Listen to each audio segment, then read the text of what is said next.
Hello, it's another day, it's another babambam day! Kung napadaan tong video na to sa feed mo ngayon, take it as a sign. Hinga ka muna ng malalim because this is your reminder to slow down. Binalikan ko tong mga clips ko habang napapaligiran ako ng kalikasan at narealize ko kung gaano ka-powerful yung silence. Look at how peaceful everything is.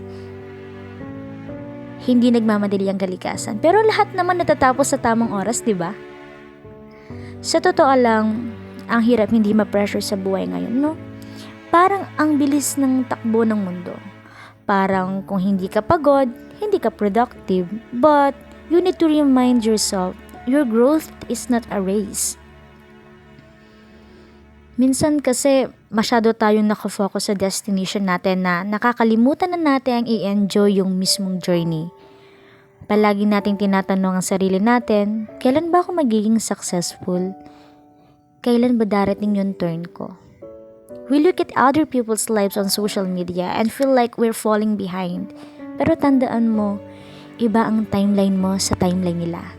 Hindi ibig sabihin na hindi pa nangyayari ngayon, hindi na mangyayari kailanman.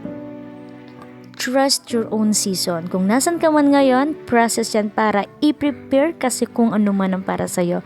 So, give yourself some grace. You are doing just fine. And speaking of trusting the process and slowing down, grabe talaga ang naging realization ko habang kinukunan ko tong video na to.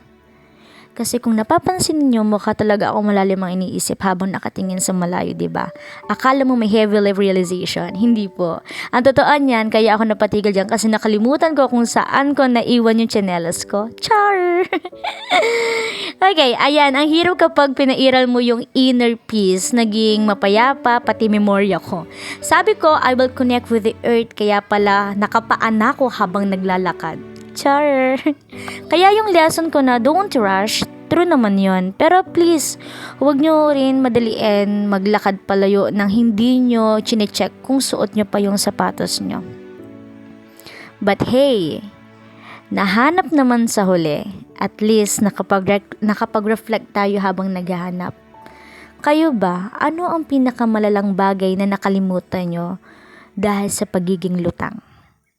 Comment nyo naman yan sa baba. Like and follow for more motivational pero medyo sabog na vlogs. Bye!